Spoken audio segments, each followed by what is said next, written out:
Hello everyone, this is Shia, your Cusidera. For today's video, samahan nyo ako mag-bake ng browas or lady finger.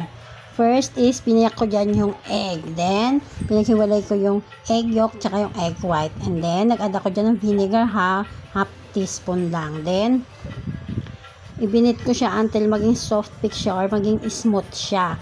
Yung sa pag-add ng sugar ng 1/4 cup, gradually lang para hindi mabigatan si egg white, no? Tapos yung si egg yolk din, binit ko din siya until maging pale yellow na siya at saka ma-dissolve yung sugar niya.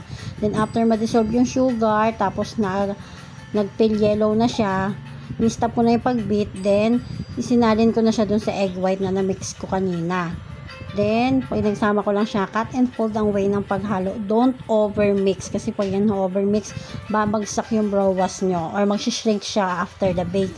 Then, nag-add na ako dyan ng 1 cup of all-purpose flour.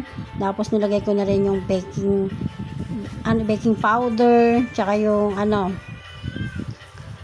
pa nga inad ko dyan? Yung corn flour. Kung wala kang corn flour, pwede namang corn starch. Kasi pareho lang naman yun.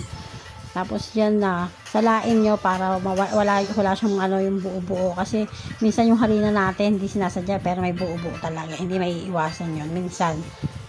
Tapos yan, haluin nyo lang ulit. Cut and fold lang ulit yung way ng paghalo para yung air niya is na ilalabas. Then, sinalin ko na siya sa piping bag and then pinipe ko na siya dun sa pan na may parchment paper. Maglagay kayo ng parchment paper kasi didikit yan.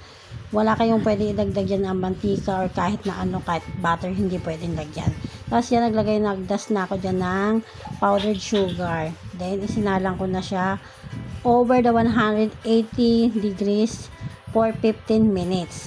15 minutes lang. Then, kung gusto nyo ng mas crunchy pa siya, gawin nyo 15 minutes. Then, ayan siya nung itsura niya nung pagtaas ko siyang ma-pipe. Yan na siya. Nabigla yung buhos ko dyan ng asukal eh.